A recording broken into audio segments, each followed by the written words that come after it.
Dennis had almost lost all hope after spending the entire day fishing without catching anything. He had been fishing in these waters for years, but the tug he felt on his line this time was different. It was strong. With trepidation, he realized what he had caught. He wished he had never started pulling, and he knew he should have left it alone. Dennis and his fellow fishermen looked at their catch in complete disbelief. Neither of them had ever seen anything like this before. Dennis didn't know what to do with the monster he'd just caught. Just tossing it back into the water did not seem right. They wanted a closer look at the creature, but it started acting aggressively toward them when they tried. Dennis was freaking out. He wanted to throw it back into the water, but just as he was about to throw it, he noticed something. Something that could explain what this bizarre creature was. When Dennis was sure about what he saw, tears lit up in his eyes. He immediately called the police. Everybody needed to know about his discovery. But what creature had Dennis pulled out from the water? How had it gotten there? And why did this discovery bring Dennis to tears? Dennis has been fishing with his granddad since he only was 5 years old. He has been a fishing enthusiast ever since. And by this point, he believed he had caught everything the seas had to offer. But this one catch would turn his whole world upside down. What was so surprising was that he caught the monster at his favorite fishing spot. Dennis and his granddad have caught thousands of fish here, but they've never caught anything like this. Sadly, his granddad wasn't here anymore to see Dennis' greatest catch. Dennis often went on his fishing trip with one or more of his buddies. They would drive their small boat out to a location and spend all day together. But today, on the death day of his granddad, none of his friends were available. Going out onto the water alone was not an option. It could be dangerous if something goes wrong and you are all alone. You would need somebody there. But Dennis needed a distraction today, so he ensured he could go out onto the water that day. Dennis ran out of options, so he ended up posting an invitation on a forum board for local fishermen, asking if somebody wanted to join him out on the water today. And luckily, it did not take long before he got a reaction. Dennis got a message in his inbox from a fisher who had only joined the forum 2 weeks ago. He would have liked to find somebody with more experience, but nobody else reacted, and Dennis really didn't want to be alone today, so this rookie would have to do. Dennis would pick up the rookie in a bar the next town over, and then they would drive to one of his favorite spots. In remembrance of his granddad, Dennis wanted to go to their favorite spot. He was always guaranteed a couple of good catches here, and he thought this might be fun for the rookie. After an hour of driving, Dennis finally arrived at the bar. He walked inside and instantly felt very uncomfortable. He wanted to find the rookie and leave this place as soon as possible. But suddenly, chills ran down his spine and his heart started racing. It felt like he was being watched. Dennis wanted to stay and wait for the rookie, but the longer he stayed, the more unsafe he felt. Finally, he couldn't stand the feeling anymore. Dennis decided to leave the bar and get back to the car, but when he stood up and tried to leave, he noticed someone was following him. As he walked to the exit, he heard footsteps coming behind him. Dennis quickly ran back to the car and tried to get the keys out of his pocket, but just when he was about to unlock the car, he felt a hand on his shoulder. Who is this guy? Dennis turned around in fear and saw a casually dressed middle-aged man with a beard. "Hey, I've been looking for you," the stranger said.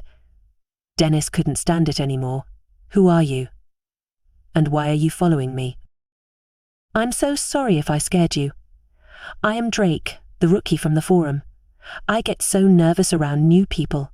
I didn't know how to approach you, so I was just sitting in the bar until I saw you leave." Dennis got a weird feeling about this guy. It all sounded like an odd lie, and besides, Drake doesn't even look like a fisher. After getting to know each other better, Drake told Dennis that he didn't have much fishing experience, but he felt like this was his passion.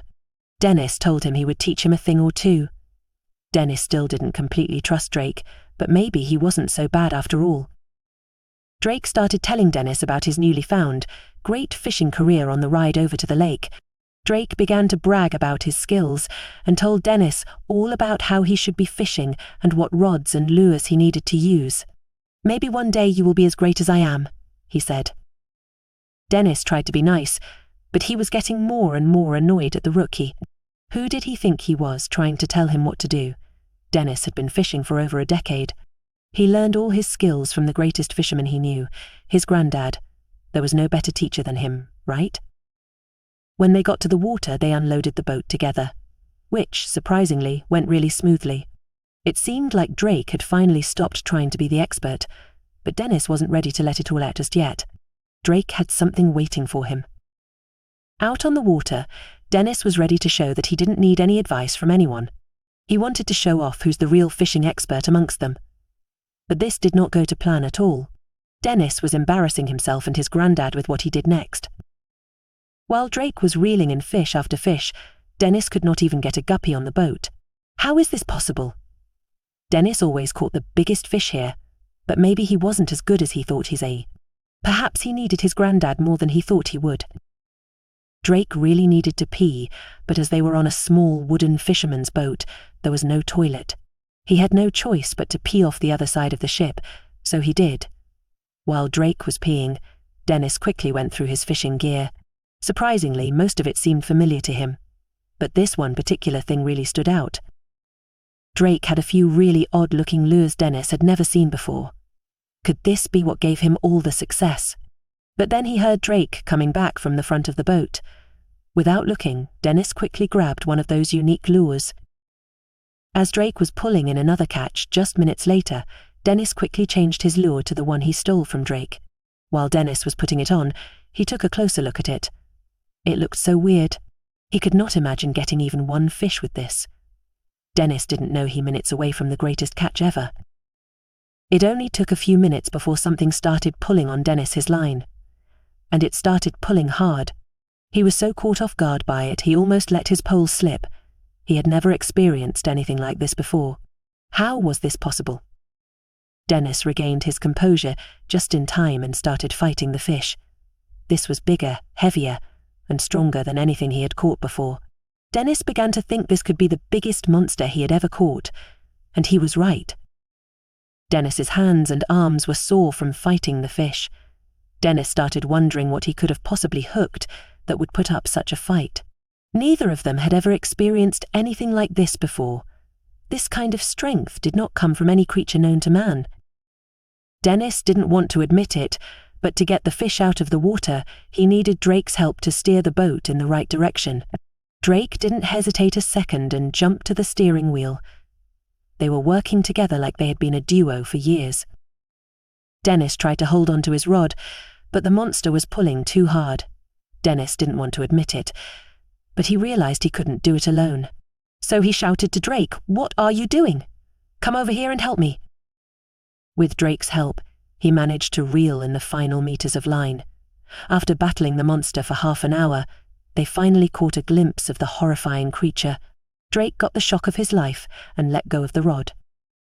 Drake quickly ran back to the steering wheel and sailed away. Minutes later, he realized Dennis wasn't on the boat anymore. He must have fallen off the boat when Drake let go of the rod. Drake quickly turned the boat around in the hope of finding his friend. Drake sailed back to where they were before, but there was no sign of Dennis. Drake started stressing out. What if the monster has gotten him? He needed to find Dennis as soon as possible. Just when he was about to give up all hope, he saw something floating in the distance. It was Dennis. Drake quickly sailed towards him and pulled Dennis out of the water. Dennis was pissed and yelled, "How could you ever leave me alone?" He still wanted to chase the monster. They are way too invested to just let it go now.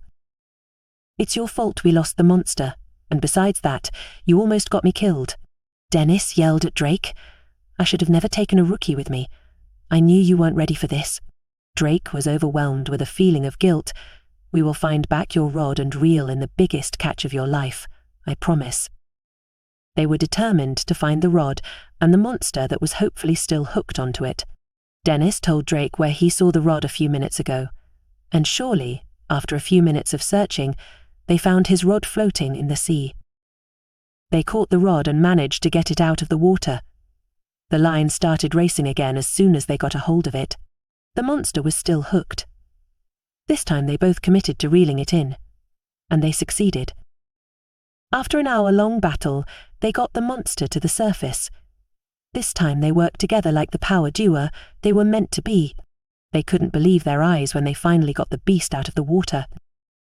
Dennis had to know what kind of creature this was, but when they tried to inspect the animal, it started acting aggressively. Then, all of a sudden, it bit Dennis, and it bit hard. Out of shock, he threw it back into the water, but it wasn't hooked anymore this time. Dennis' arm started to swell up, and it even turned purple after a minute. Dennis fell to the ground. Drake, I don't feel so good. Drake ran to the first aid kit, but there was nothing in there that could possibly help Dennis. They have to get immediate help before it's too late.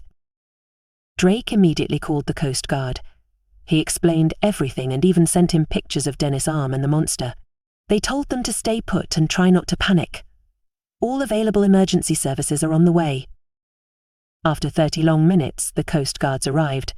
Dennis has already turned completely pale. They told Drake that they won't get back in time if they travelled by boat. That's why an emergency helicopter is already on its way to get them to the hospital.